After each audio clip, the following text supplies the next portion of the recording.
Welcome to the Startup Grind. So before we will start the discussion, I would ask you really like to be active today, and whenever you have a question, you can either raise your hand during our discussion and put a question to our wonderful host, or probably to me. I don't know whether someone would like to ask something to me, or you can go to Slido, it's like sli.do, and put a question there. For those of you who do not want necessarily to ask a question, but like some questions from Slido, you can vote on which question you like most, and it will raise to the top. So we will take the questions either directly from you or from Slido to discuss with during the following half an hour or 45 minutes. So yeah, okay, let's start then. So first of all, I would like, because when I received your CV, your resume, and then I looked at your LinkedIn profile, it was really like very interesting. So I was looking forward to talk with you. But could you please introduce yourself and talk about your experience, like in a couple of sentences, so that the audience also will get to know you better and will create some expectations probably of what to expect from today's discussion. Okay, sure. Can you hear me, by the way? I can't tell this way. I sort of lost my voice, so I apologize. I don't usually sound this way, but I think I got a cold when I got here. Anyway, so introduce myself. That's not so easy. But I've been in this business, I've been in the technology startup world for 30 years, which is probably older than a lot of the people in the room. That's my impression. I can't tell anybody's age. You know, if you're not 5 or 65, or anything in between, it's just the same to me. But in any case, I grew up in America, as you may be able to tell from my accent, in New Jersey and New York. We had a family business in real estate. My father was a building contractor. We built and owned and operated multiple dwelling residential properties. And as my parents started out older, and as they got older, my brother and I took over the business and we ran it. And then we were both interested in doing other things. My brother is a biophysicist. He was one of the people who helped develop one of the first MRIs, resonance imaging machines. I don't know if they have those in the adult. But, and I wanted to go into business. So I got I did an undergraduate and graduate degree in business, and I used to work on Wall Street, where I was a bond trader. I managed $300 million of bonds, which means that you're buying and selling bonds all day long. And then, for some strange reason, I decided that making money wasn't that interesting, and I wanted to actually build something. A product that could last. Unlike money, which is sort of fleeting. It's the stupidest thing I ever did in my life. To this day, I don't know why I did it. But I ended up in a software startup about 30 years ago. And I was the 5th person in the company. There were 4 developers and me. And they brought me in because they thought that I could help them make some money by running the business and selling. The company went public on NASDAQ 5 years later. And I've been doing that pretty much ever since.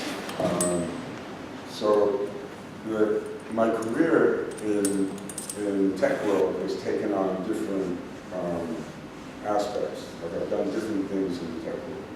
So I did 7 startups. I was involved in 7 startups where my involvement was always on the business side and always in the senior management. We had 5.5 exits out of those companies.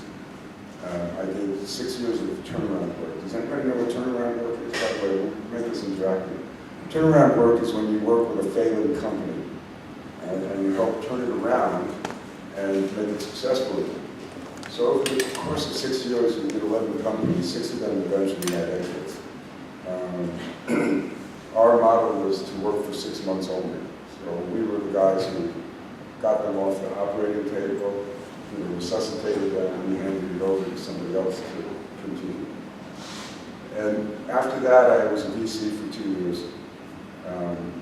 After that, I launched another company in Hollywood in the film industry. And after we got out of that company, we sold half of it. That was the half of it. We had 2 divisions. One of them sold, one of them didn't.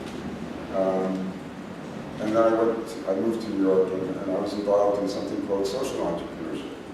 Does everybody know what social entrepreneurship is? Yeah, what's social entrepreneurship? You can't just raise your hand. Yeah, sure. So, social entrepreneurship is still an entrepreneurial practice, but the primary purpose and objective is to service create a social value, and then generate profit. Right, very good. So you're basically right. It's taking entrepreneurial skills and mindset and applying it to the solution or solving social problems. So the things that you could do were things like poverty, food, education, and ecology. I was interested in education, and my thing was how to make education less expensive. So I did that for 3 years. I set up a fund, invested in things like that. And then about 4 years ago, I had 3 grandchildren in 9 months, through my kids, of course. And they were all in Israel, so I decided to move back from America to Israel. And since then, I've been involved in various different ways. Currently, I've worked with a few companies, I've advised a lot of companies, I've mentored a lot of companies. Right now, I do 3 things primarily, 3 other things on the side. So I'm a venture partner for a Moscow-based fund with an office in New York that invests in East European companies, and then after they get established, brings them to New York, and they have an accelerator with them. So I get involved in the companies in the transition from Eastern Europe to New York. And I help prepare them for fundraising and business development in America. I teach at a university in Israel called the Chisinau, which is a leading technology institution. I teach entrepreneurship, which is what we're talking about, and that's what I know. So I teach entrepreneurship. And then I'm an advisor, a paid advisor to several companies who hire me to do whatever it is they think they need. So it could be fundraising, it could be how to figure out how to grow the company. In some cases, I'm just an advisor to the CEO, helping them figure out how to do his job better. But whatever it is that they want, they can get from me. That's the deal. So those are the things that I do today. When you get to this stage in your career, one of the nice things that I get to do is things like this, where I enjoy and cherish the opportunity to be able to help younger people who are starting out avoid a lot of the mistakes that I made when I was a kid. Because that's the way you learn, right? You learn from making mistakes. And unfortunately, I might be able to teach you something, or you might be able to learn something from me, but you're still going to make the same mistakes every time. That's just the way it goes, right? And it's a good thing, right? Mistakes are, you can never be afraid to try things. Entrepreneurship is a risk game. Right? You have to be, sort of crazy to get involved in this, because it's all about risk. I saw it while I was staying over there. I saw something really interesting. There's a sign over there that says, "Startups never fail, entrepreneurs quit." And I tend to disagree with that. I don't know who wrote it, because it's not a sign. But I don't think that's true. I think startups do fail, and the reality is that the majority of startups, the vast majority of startups fail. The only question is over what period of time we're talking about. So you want to get involved in this game, you have to be able to accept risk, and you have to be able to accept failure. But you shouldn't be afraid of taking risks. You shouldn't be afraid of making mistakes, as long as 2 things. 1, never make the same mistake twice. That really is not, that's not so good. Right? And the second thing is make sure you always learn from your mistakes. That's the best kind of learning that you can do. Right? Think about it. When you really made a big mistake, right, you're really hesitant to do the same thing again. You learn tremendous amounts from mistakes. So don't be afraid. Never be afraid. I always tell my kids, never be afraid to try something. And never be afraid to make a mistake. But they always knew that the worst thing they could do was come to me and tell me they made the same mistake twice. That I was like, that's not acceptable. Anyway, so that's my background a little bit. I don't know what kind of expectation that sets, but... well, it was a quite comprehensive introduction. Thank you for that. And yeah, it opened a wide range of questions. But actually, I would like to continue this startup theme, let's say. And I know you founded Aguru Images. Yes. Is that the correct spelling? Yeah. So and you've actually founded it. It's a startup that is based on video processing, or like how to call it. Oh, okay. I will ask you to shortly describe it. But the thing is that you took this startup from idea to exit, and I would like you to delineate to describe briefly what are the phases that a founder goes through from idea to exit, because there are a lot of people that are either working on some startup or having some ideas, like some great, probably not very great ideas, but like there are specific phases throughout the life of a startup that a lot of founders and a lot of startups go through. From your experience as an investor and as a person who did startups and who runs startups, what are the phases and what are some things that we should specifically pay attention to at each stage? So you know those were two questions, right? Yeah. Okay, just check it. I have to answer it, so I have to make sure the questions. Anyway, so let's take it one at a time. So, Aguru Images was a company that commercialized very high-end technology for the use in visual effects in movies. So, to understand what we did, I'll give you a very, very short description of it. So, how many of you watch movies? Has anybody seen movies here? Really? Wow, that's great. I've been places where they don't raise their hands. Anyway, so that's a good thing. So, did anybody ever see a movie, Spider-Man? Remember Spider-Man? Did you watch that movie? It's like some of you are too young for this, right? Right? There's the Spider-Man movies. And so Spider-Man was like a really a transformational movie on a certain level. Actually, the movie that was really more transformational was The Matrix. All right? Does anybody remember The Matrix? Yeah. I mean, that became a cult, so it doesn't matter how old you are. It's like before you were born, but it doesn't matter. Anyway, The Matrix was transformational in the way that they did some of the visual effects. Now, I don't want to bore you with the details of it, but if you remember the character Neo, right, the main character, and I forget the woman's name who was his partner. What? Three. Yeah, whatever. Anyway, and so they wore these, and then there was the guy, the bad guy, right? So the thing that was really impressive about those characters were the clothing that they wore. Remember, they wore these really, the Neo and the woman wore these very long leather coats, right? And the other guy wore a suit with sunglasses.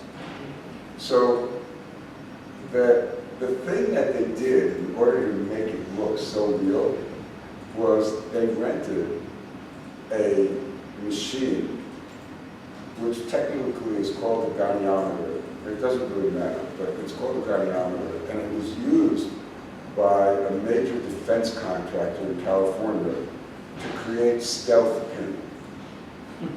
Okay? Now, stealth paint, you know, just again, you asked the question, you know, you open the door for this. I hate to go into it. I don't want to talk about it too long. So feel free to cut me off anytime. But stealth paint, you know why it's stealth? You know what I'm talking about, right? Stealth paint? No? Can be detected by others. I can't hear you. Can be detected by radars. Right, they can't be found by radar, right? So you have these planes, right, that they fly, and the radar can't detect them because they're covered with stealth paint, right? The reason it's stealth paint is translucent, which means that light goes through it, right? Just like your finger, you know, if you take a flashlight and you put it next to your finger, the light kind of goes through your finger. Did you ever try that? Or when you were a kid? Or you're trying to scare somebody? You know, so paint is translucent, light goes through it. Stealth paint is reflective of light. In other words, the light doesn't go through it, but when the light hits it, it bounces off of it, right? So, and that's how it gets the attribute being stealthy, right? Because when the radar hits it, the radar also bounces off of it. So, in order to develop that paint, you have to understand something that's called the reflection properties of materials, all right? You have to understand how a material, any material, reflects light. And in order to do that, you use a machine called a goniometer, right? Now, the way a goniometer works, by the way, ILM, the guy that did it was a guy named Ken Mugabe, who was a friend of mine afterwards, and he told me that they spent $250,000. $250,000. This is going back about 20 years. It's a lot of money. To use that machine for one day. So in order to get the effect of the clothing exactly right. Because leather, shiny leather, is very difficult to fill. Right? And so what they did was, they used the goniometer to measure the reflectance properties of the leather, and then created all the clothing that they wore was all digitally created. There was no leather jacket. There was no suit. There was nothing. It was all digitally created. And it cost them $250,000 to use the machine for one day to scan 3 pieces of clothing. Okay? Now, because in order to get it right, the key, the missing piece in creating realistic, indistinguishable digital doubles of anything, person, clothing, chair, doesn't matter, is the reflection properties of the surface materials. Now, I know that doesn't mean a lot. It doesn't matter. All right, but there are 4 things you need in order to create a digital double. You need something called the shape, right? You know, the shape of the chair. You need the lighting conditions, right? Right now, whatever the light is, right? You know, so we're in light, sort of. You know, over there it's lighter, over there it's darker, we're sort of in shadow a little bit, right? Because the light's coming from behind you. So you need the lighting conditions. You need how the object moves. So the chair doesn't move. But a coat does, material does. If you're wearing a coat, right, you know, it moves as you do. So you need to know how it moves. But all of those 3 things were very standard. And they didn't cost a lot to do. Right? There were tools that you could get very inexpensively to measure those things. The thing that was the 4th thing that was really needed in order to make it look indistinguishable was measuring the reflection properties of the surface materials. And that's why they had to rent a goniometer. That cost $200 from a defense manufacturer who used it for stealth paint for $250,000 for the day. Because the machine itself cost a few $1 million. Yes? Did that change in the 20 years? Oh, that's what I it's expect it's much cheaper now. Right. So the company that I created, the Brewer Image, was commercialized how to capture that process, you know, that information. And it all started, not with me, but with a guy named Ken Perlin, who was a professor at NYU in New York, when he was visiting a Stanford University, and they took him on a tour of the labs. And in the tour of the labs, they showed him this goniometer that they had built there, right? And it was used to measure this reflection properties, right? And the way it works, again, it's kind of interesting, but to me at least, so you have to suffer through it. But the way it works is you have like a platform, right? And you have a light, and you have a camera, right? So you put an object on the platform, you shine the light on it, and you take a picture of it.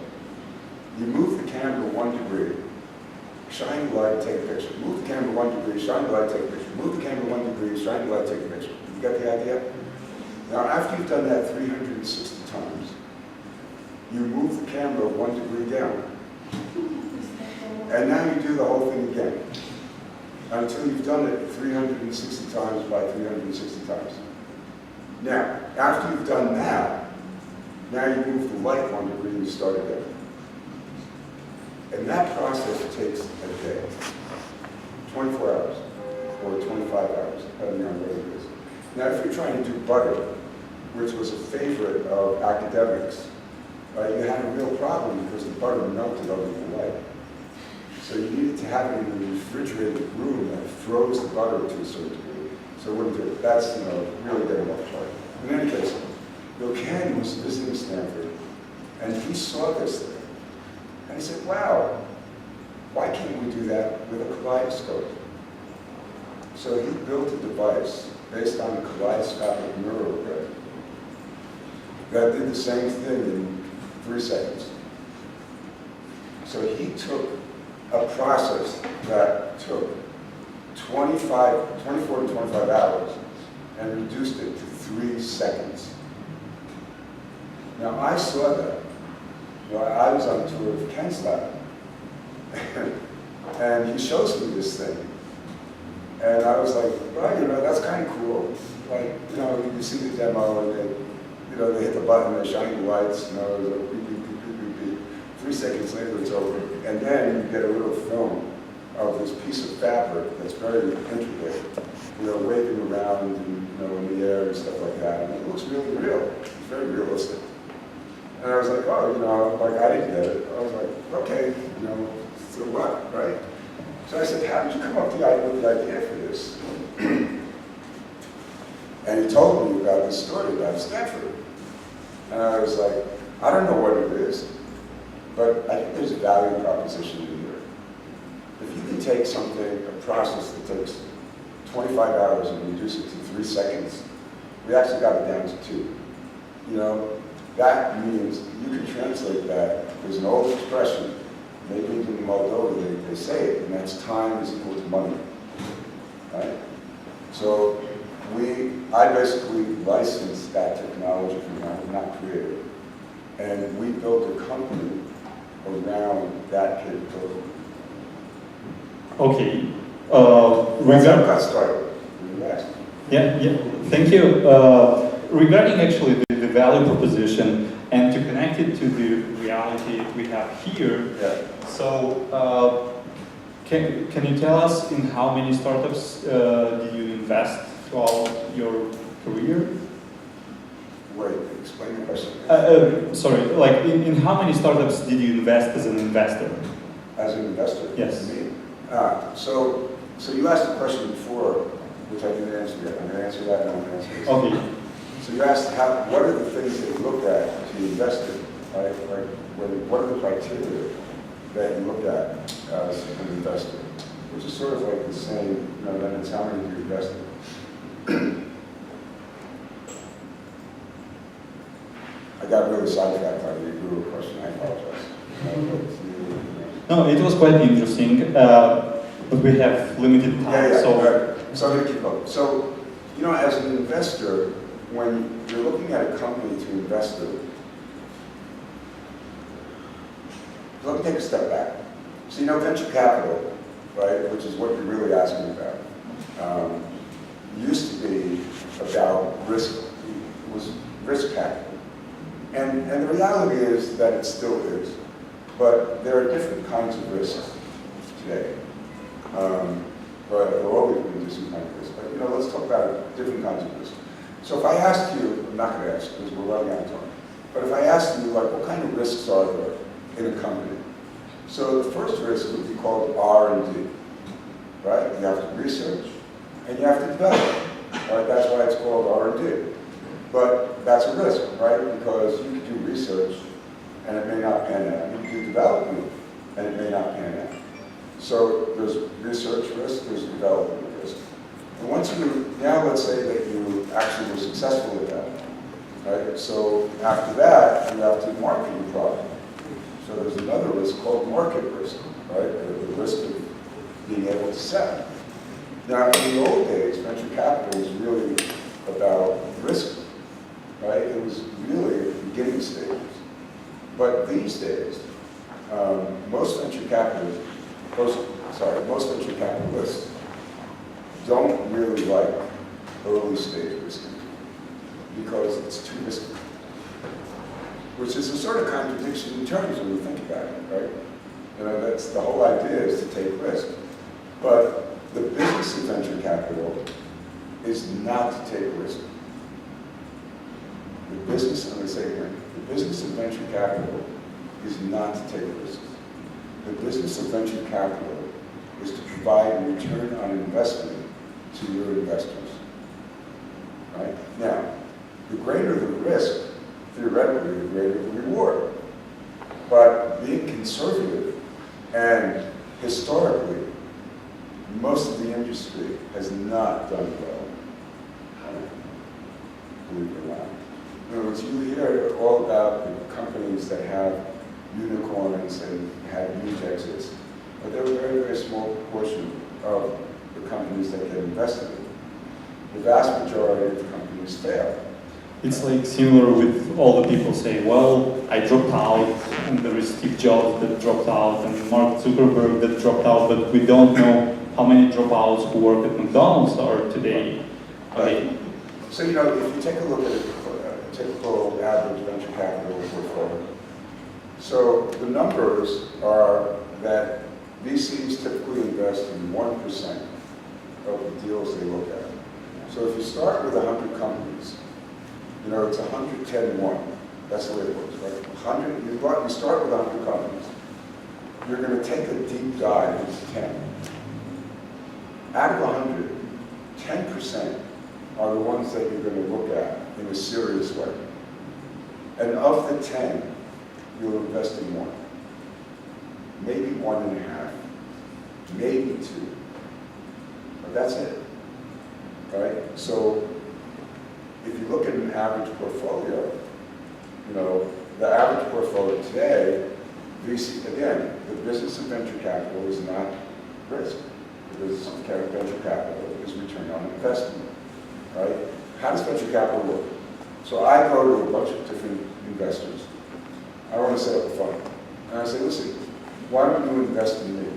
We're going to take that money and invest in, we're going to do VC, we're going to invest in startups, and we're going to build the companies and we'll sell them and we'll make money and then we'll give you a return on investment, right? I'm not using my money, I'm using your money, right? Now, if I give you a return on investment, what's going to happen the next time I come to you for money? I'll give you more. If you give me $100 million, right, that's too much. If you give me $10 million, right, and I set up a $100 million fund, and at the end of that, I give you back $9 million, how much money are you going to give me the next time? 0. That's right, nothing. Right? Because I was not a good investment vehicle for you. So, like I said, the business of venture capital is return on investment because that's the only way that the funds continue. So if you take a look at the average investment portfolio, let's say you have 10 companies. One of them, hopefully, will be the moonshot. It'll make a tremendous amount of money. 3 of them are going to fail. And the rest are going to either have small exits, average exits, or no exit. But they'll just sort of continue. that one investment that makes up for the whole portfolio is the one they're always looking for, which is why, in America at least, and even in Israel where I live today, so companies want to see, and that's right, venture capitalists want to see, the $1 billion potential. Because if you don't start out with what I think will be a potential of $1 billion, why would I want to do it? Never mind the fact that if I make a 4x return on $1 million, I made $4 million, and my investors would be very happy. But that's not going to get me to where I need to go. So if I look at 10 potential moonshots, and one of them makes it, so I'm in good shape. Right? The rest are not going to be done. So we look, investors, so that's the background, right? You need to understand that, because if you don't understand how the industry works, you don't understand what motivates them. You don't understand why they do what they do. So now, with that background, keeping in mind that business and venture capital is return on investment for your investors. So the things that we look for, that any investor looks for, basically, you can sum it up in several different questions. By the way, there's a huge debate in the world about what I'm about to say, about part of what I'm about to say, but we're not going to get into that debate. The thing that everybody agrees on is there has to be a huge problem that you're trying to solve, right? Because if there's no problem that you're solving, then nobody's going to spend money to get what you have, right? And it doesn't matter whether it's free and media-based and advertised. It doesn't matter if it's something that you need to solve a problem. It doesn't matter what it is. There have to be people who care enough about it to use it, right? So even if you have an advertising model, like a separate media site or something, or social networking, where nobody has to pay anything to use it, so you still have to attract people, they still have to want to use it, so that you get enough eyeballs so that advertisers want to go, and then you can generate money from advertising. I use something called LinkedIn. I don't use Facebook, right? Personal choice, nothing else. But there are a lot of companies, and I do it because I think Facebook, I don't like Facebook, and Facebook is really more about social media, and I'm interested more in business social media, right? But, so LinkedIn is sort of one thing, but they're the big dog in the pond, right?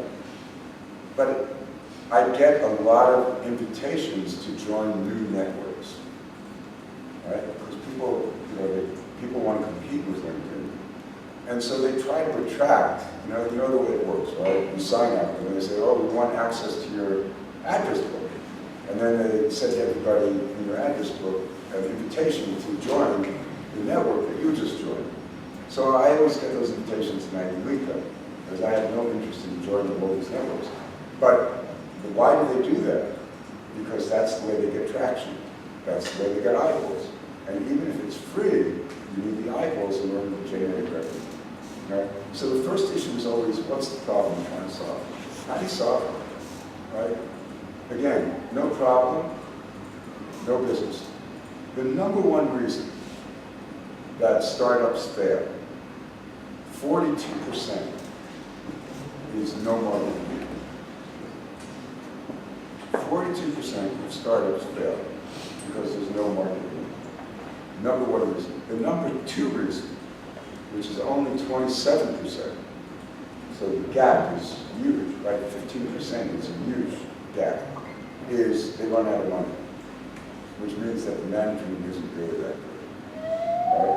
But the number one reason is no market need, which means that if you're an investor, you want to find things that have a huge market need, because if not, you're going to be part of that 42%. So the first thing is market need.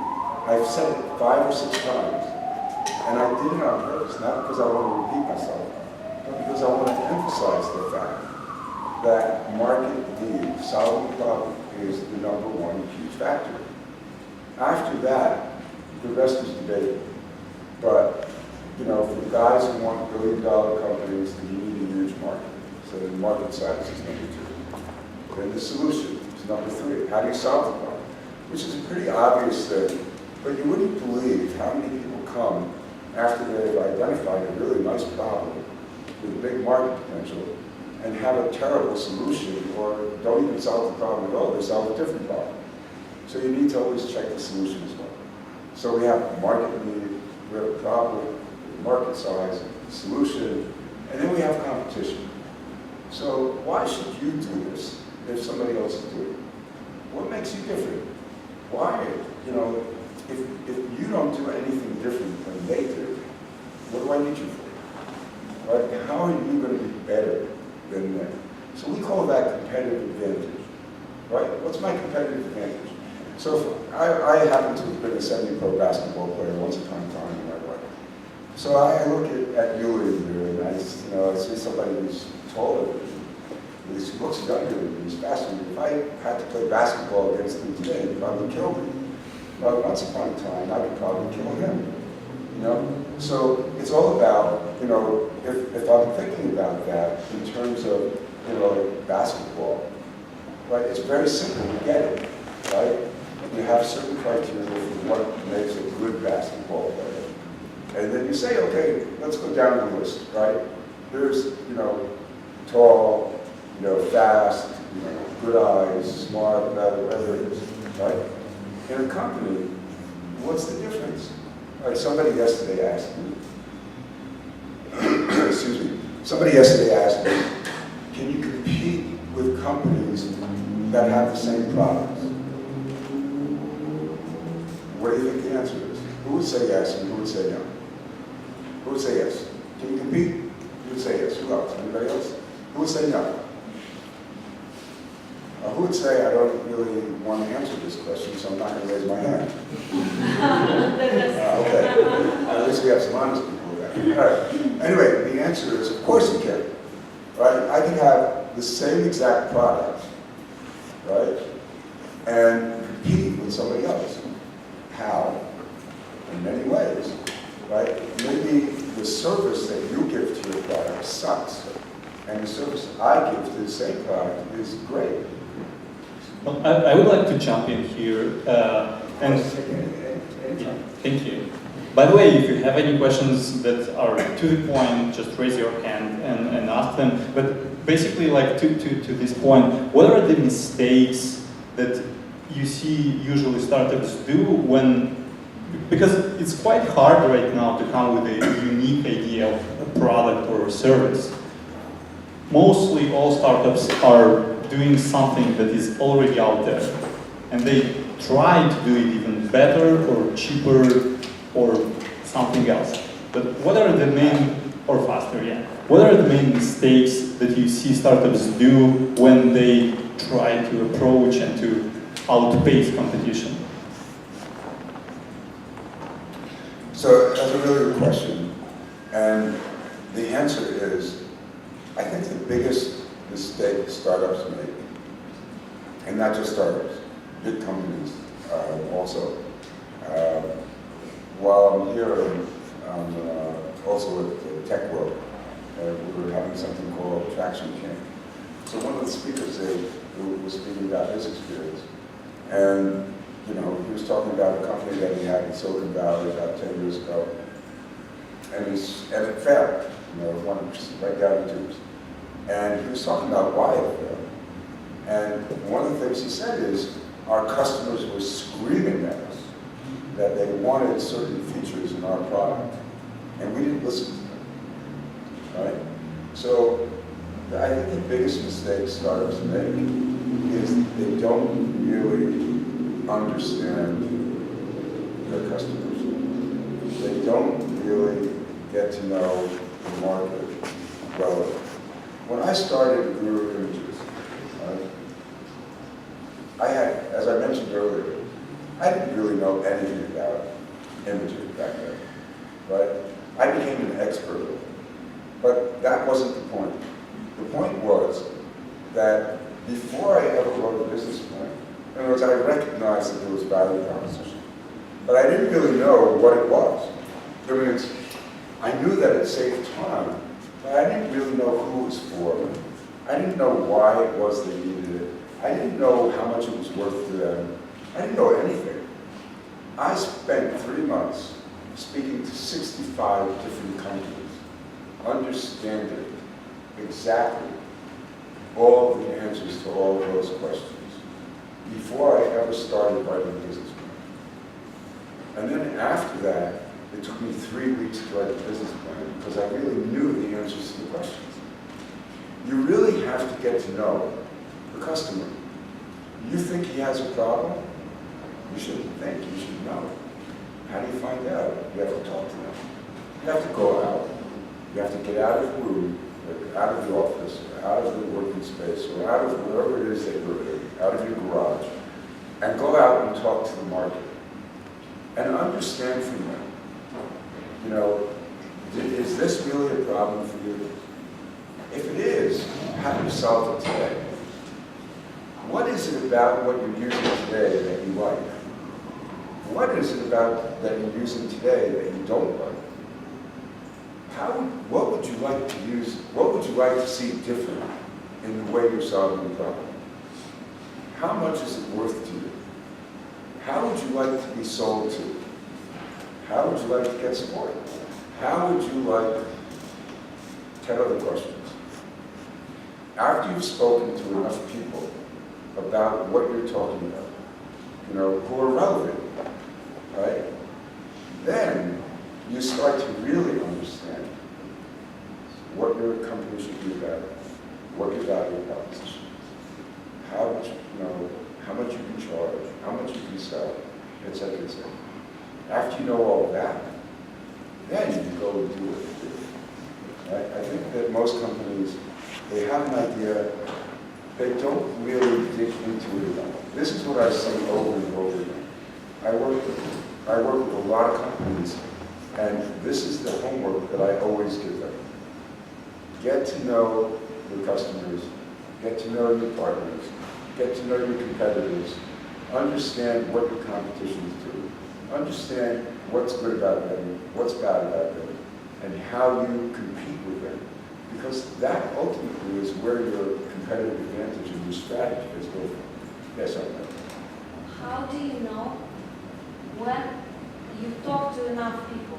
I guess it's different when you're working on a B2B or B2C product. Right. But anyway.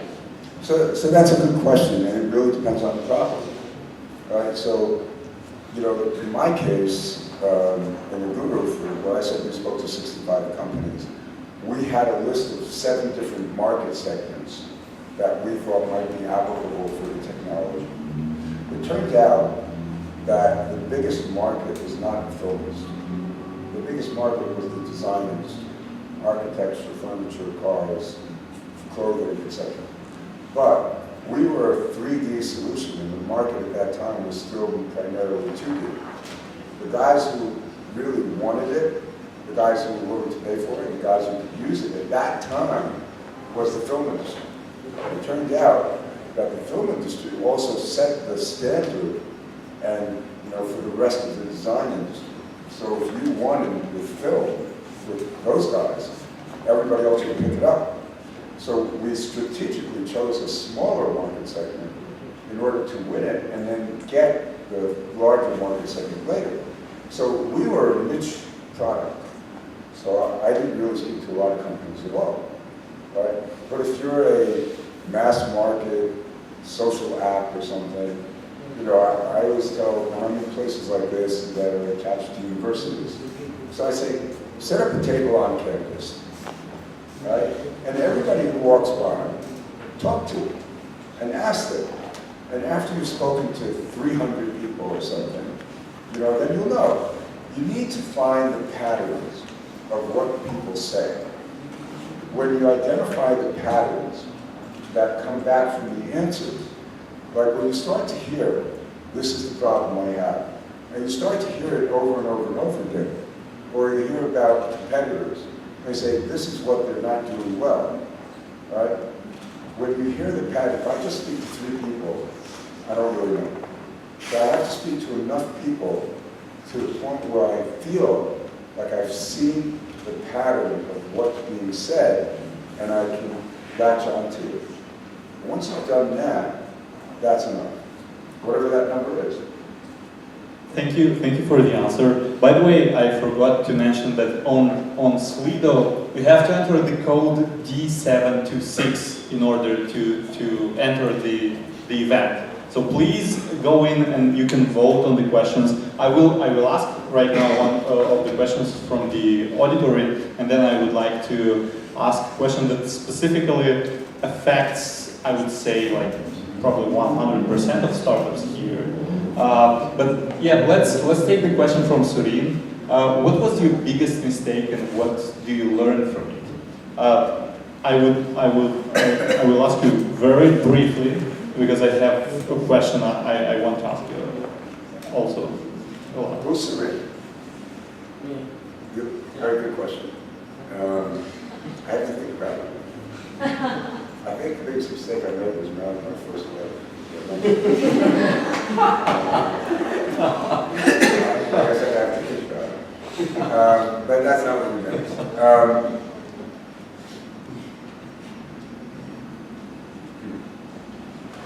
You know, the problem is that I made so many of them that it's hard to think about what the biggest one is. But I think that The most painful, maybe? sorry. The most painful mistake, maybe, that you remember the most? You know, so it's interesting, you know, when you're in a startup world, so everybody's successful, right? It doesn't matter how much of a failure you are, everybody's successful. Right? So I remember when I started in Guru, I ended up getting a partner who was the CTO of the company. Very nice guy, but he taught me something. He said, we were comparing backgrounds and this, and I told him that the fourth company that I did, I was living in Israel, and I was recruited to go to America and set up the U.S. subsidiary of the Israeli software company, right? And that was like that was the company that failed, right? From my perspective. We raised, it's interesting, on the one hand, that company changed my career because that was the first time that I raised money in Silicon Valley, and I didn't know how to do it, and it was very, very bad. Right? So maybe, I don't know, but maybe you will ask me about it, and I'll tell you about it. But we learned how to raise money, and then we raised $10 billion. And then after that, I went from that side of the table to this side of the table, right? So instead of pitching, I was judging, pitching. So, and that's when I started to develop, my famous 8 questions that they have to ask. But all of that aside, there were positives that came out of it. But I think so my partner Craig told me, when I told him that, because that was your learning experience. It wasn't a failure, it was a learning experience. So, now whenever we talk to people, they say, I had 4 exits, 5 exits, I had 2 exits, and I had 3 learning experiences. So when they say learning experience, it means that the company failed pretty miserably. In my case, when I was hired, that incident was actually terrible on 2 parts. One, it caused my divorce. And 2, I was lied to by the people who hired me in terms of the resources that I have available to us in order to get the company going. So, in retrospect, despite the fact that there were good things that came out of it, it was the thing that I regretted most for those 2 reasons. And the lesson that I learned from it, to your question, was you really can't trust people in this business. You really can't. You get to the point where people say a lot of things, and they may have very good intentions about it, You have to get things in writing, you have to have contracts, and you have to get things really ironclad. Now, I don't know if that would have changed everything, but it certainly was a negative experience for me that had very serious ramifications going forward. And so I lasted in that company for a year and a half before, thankfully, thank God, I was recruited out of it into what became the best exit company that I had. So, there's an old saying, that one door closes and another one opens. Right? And you just have to, pray and hope that when one door closes and the next door opens, that the next door is better than the last one. Right? But, like I said, there were so many mistakes that I made. The daily stuff doesn't really matter that much. Right? That's not what you're asking about. Right? I think you have to really, I'm an extremely analytical person. So my tendency is, but I mentioned that I was a bond trader. Right? So being a bond trader, I think I said that you buy and sell all day long. You buy and sell your bonds all day long. The market's moving, you buy and sell, right? You don't have time to really think. You're trained to think like that and make decisions. So on one hand, I'm an extremely analytical person, but I analyze very quickly, and I make decisions very quickly. And the problem with that is that if you're buying and selling just like you're buying and selling bonds, sometimes you make the wrong decisions. 25 hours to 30 What? seconds. Yeah. I mean, from 25 hours to 30 seconds. I didn't hear this every second. From 25 hours to 3 seconds. That was not a bad decision. That was a good decision. Thank you, Surin, for the question. I will ask one question, then we will take one from the audience. But as we are in the Eastern Europe, as a former Soviet country, Soviet Union country, the startups that come from this region, they have, let's say, a specific image or specific stereotypes that are aligned with and that are assigned with us. From your experience with interviewing startup teams and investing in startups, what can we do? Because inevitably we are looked different upon as startups from this region, from Moldova or Ukraine or like the Eastern Europe. What can we do and what should we do in order to remove as much of the, let's say, unimportant things or stereotypes from the decision-making process of an investor to invest in a Moldovan startup? Very concise, like and probably very true. Get a visa, and get out of here. I think it depends on where you want to take investment, right?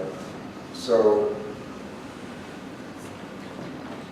there are no, I shouldn't say no, there are no Western investors that I know who will invest in Moldova, right? That's not because of Moldova. It has nothing to do with stereotypes. It has to do with geography. Investors invest locally, right? Because the job of, remember what I told you before?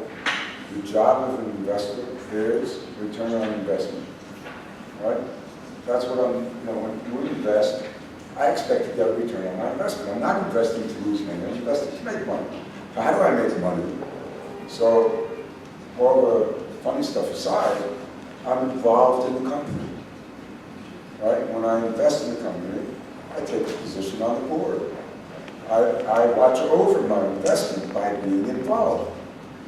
Now, I can only do that to a limited degree, right? It's not the only thing I do, right? I have to look for companies, I have to negotiate with companies, I have to invest in companies, and I have to raise money, and I have to manage my investments.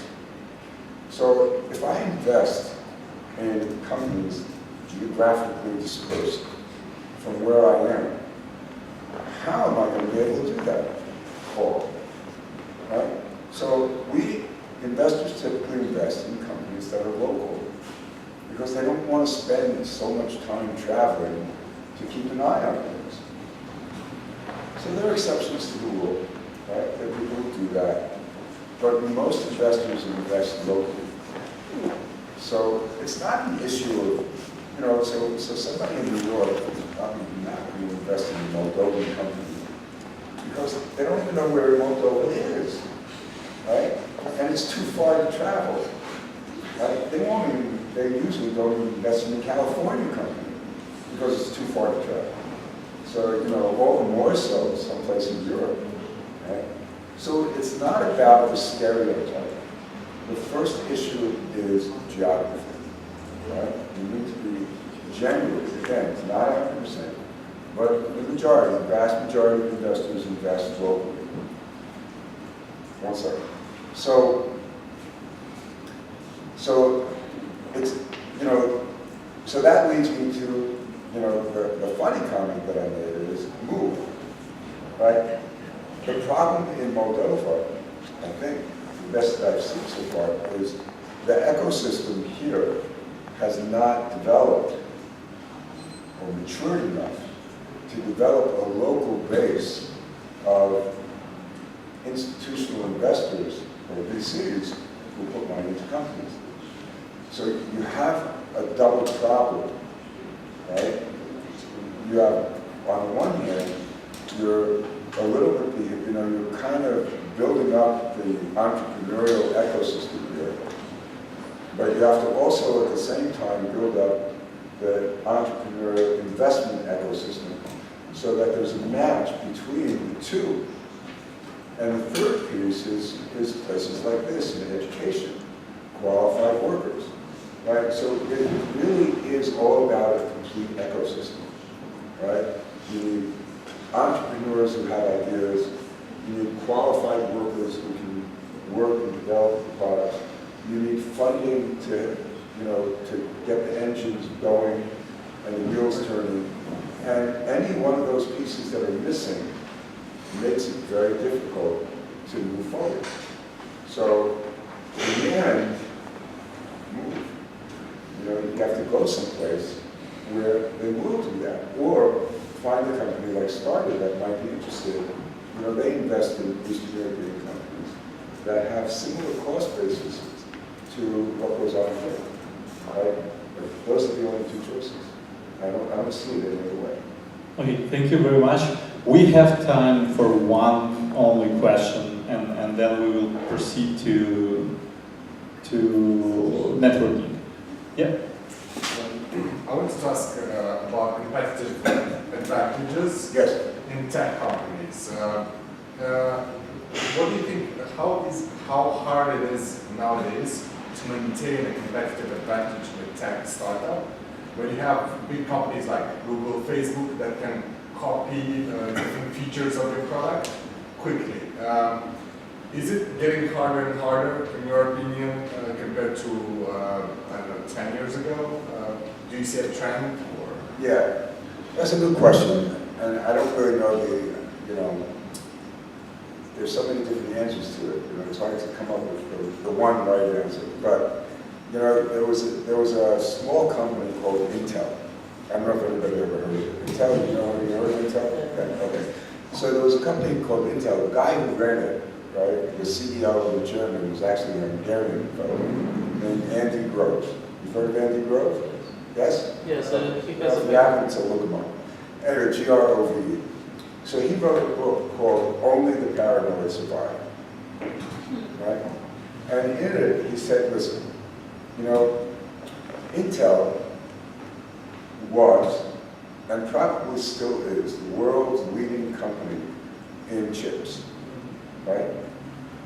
but they never, ever, right, accepted the fact that they were a leader.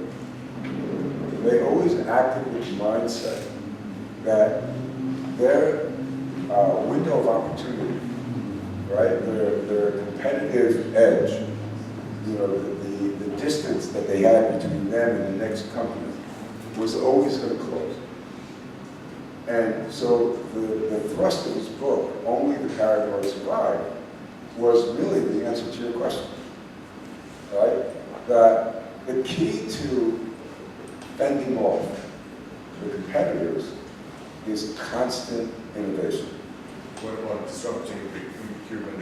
What about what? Disrupting like the big companies in government. So that's a good thing, right? You know, disrupting a big company is a good way to get acquired, right? But it's also the way that you compete with them, right? So the more that you can disrupt the way something works, the more opportunity you have to be successful, right? But, you know, Andy Grove's idea was that if you think that nobody's competing with you, but you asked a different question, but he's answering your question the other way, right? The key is to always constantly innovate, constantly never say, oh, we're done. You know, this product, that's it, it's great. You know, nobody's ever going to compete with it. Somebody always will compete with it. And you have to always make sure that you try to maintain whatever you know, advantage you have. You have to think that somebody's kind of closing the gap right away. So what do? Like, do you ever, anybody ever race, you know, running races?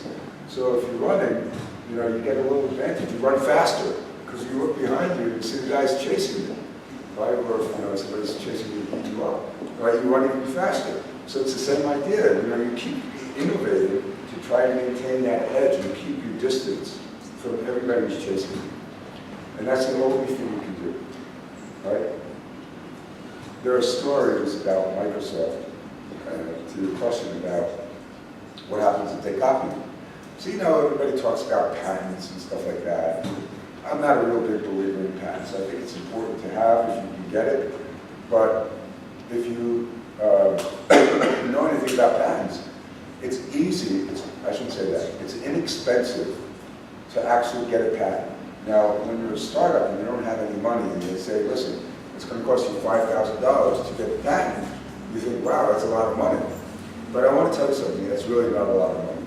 Because if you have to either defend or prosecute your patent, which means that a company comes along and, you know, they copy it, right, and now you want to prosecute them, that costs hundreds of thousands of dollars, right? And the same thing for defending.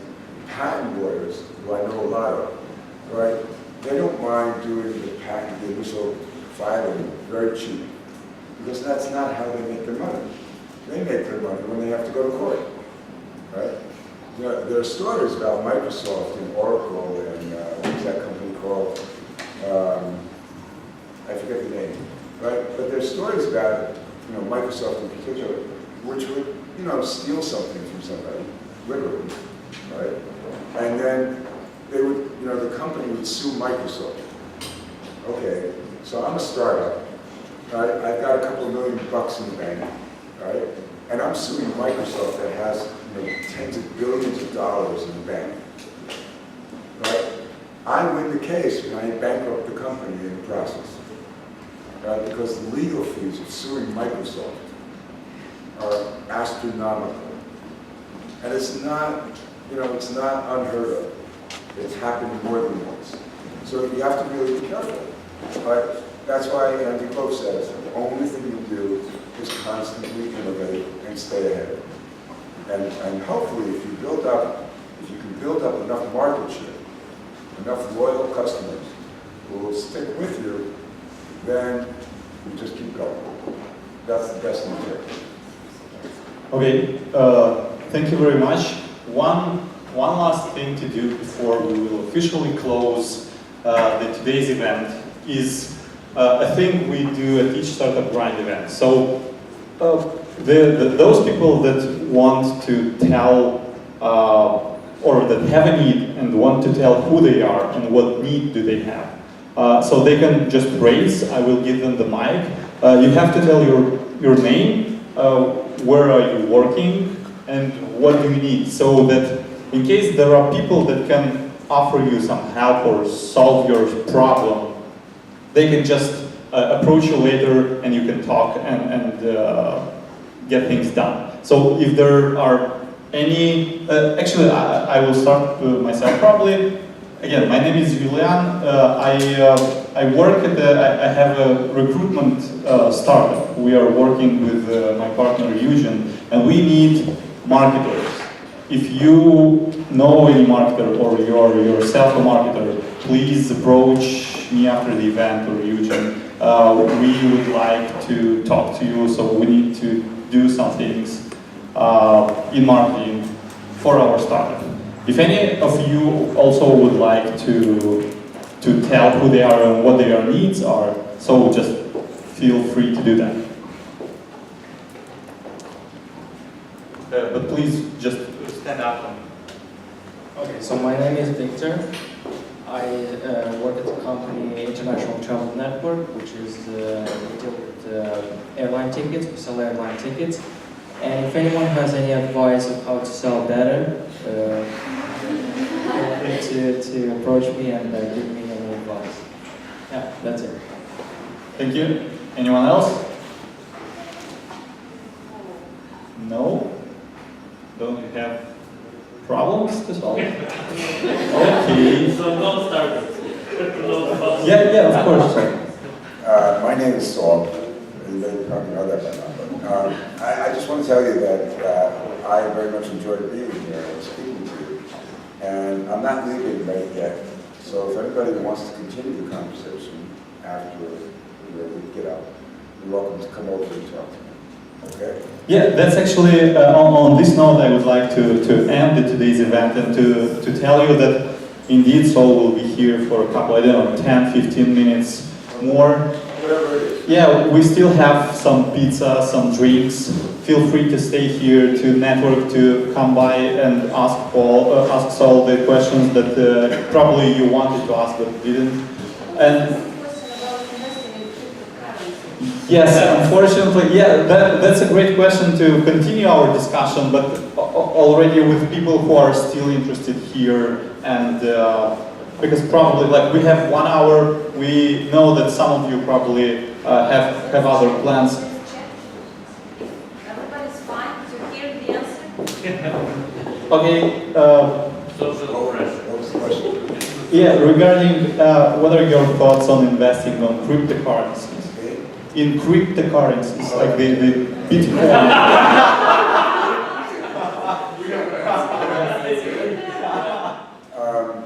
Don't do it. That's my thing. I'll keep it short. Listen, cryptocurrencies. So, in all seriousness, cryptocurrencies are sort of like what we call the Wild West in America, right? There's no rules, there's no regulation, there's no structure. There are a lot of stories about people being losing everything. The source of it is not that clear, the purpose of it is not that clear. I am not a fan of cryptocurrency. I'm not a fan of ICOs. I think that a lot of people are trying to make money from it, and right now the people I know are making money from it are the lawyers who are setting up the ICOs. But I am not a believer in this. I'm just not. So you don't have even a few bitcoins? Not even one. Okay, on this positive note, let's end the debate again. I hope that wasn't disappointing. So, thank you very much for your evening today.